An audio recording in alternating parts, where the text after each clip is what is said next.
ازاي تبسط نفسك في راس البر باقل مجهود؟ يلا بينا يلا بينا. ما ينفعش تيجي راس البر من غير ما تاكل اكل السمك معتبره، وعشان تاكل اكل السمك معتبره في راس البر تاخد المعديه الساعه 5 الصبح، تروح عزبه البرج الناحيه التانية.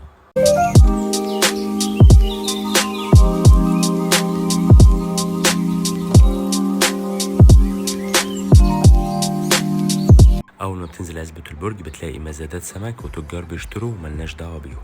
هتطلع قدام شويه هتلاقي زحمه وناس كتيره واقفه، كده انت وصلت يا معلم. هتلاقي ناس كتيره فرشه على الارض مجموعه من السمك والجمبري، وبيبيعوها بنظام شروه على بعضها، وبيكون سعرها رخيص جدا عن المطاعم والتجار اللي موجودين كمان في الشارع. يعني الشروه دي كانت عامله 500 جنيه، فيها جمبري كبير ووسط وكابوريا، والراجل ده اداها لنا ب 400 جنيه. بتقوم لامم شروتك زي ما هي كده، ورحنا وزننا الجمبري بعد كده لقينا 4 كيلو، فسعر حلو جدا لاننا كنا 4، كل واحد دفع 100 جنيه، مفيش احسن من كده. خدنا الشروة واحنا فرحانين، ورجعنا راس البر تاني عشان نشوف هنقعد فين اليوم ده. رحنا فندق نور الصباح موجود في الشارع لنصيط، ومكتب البريد اللي موجود في شارع المديرية، وهو فندق بسيط جدا. احسن حاجة عجبتني فيه الموقع بتاعه، والبلكونة بتاعته كبيرة جدا والقعدة فيها ترد الروح، وكمان سعره مناسب جدا. الغرفة الدبل ب200 جنيه، يعني كل فرد هيدفع 100 جنيه. واهم ميزة فيه قريب من البحر، دقيقتين ماشي بالظبط، وفي قلب شارع النيل والكورنيش، بجد مكانه رائع. بعد كده عايز تبلبط في المية، فكك من البحر خالص لانه مش هيعجبك، واطلع على ووتر بارك موجود في شارع 109، الاكوا بارك الوحيدة اللي موجودة في راس البر، والبسين هناك تحفة. فحاول بقى تستمتع بوقتك وتحسس نفسك اللي انت رحت الساحل، وهات العوامة بتاعتك وتصور صورة وحطها على الانستجرام، واكتب نورث كوست ودلع نفسك.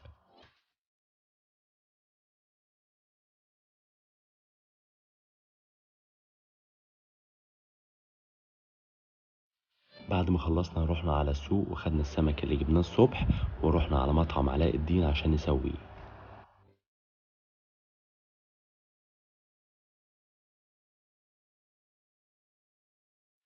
وهناك كلت أعظم أكل السمك كلتها في حياتي. عملنا الجمبري الكبير شيش، والكابوريا مشوية، وطاجن جمبري بالبطاطس، وجمبري مقلي، وشغل عالي أوي أوي أوي.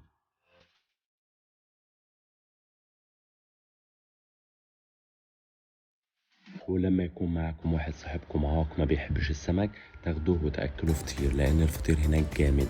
ما ينفعش تكون في راس البر وما تجربش الفطير عندهم.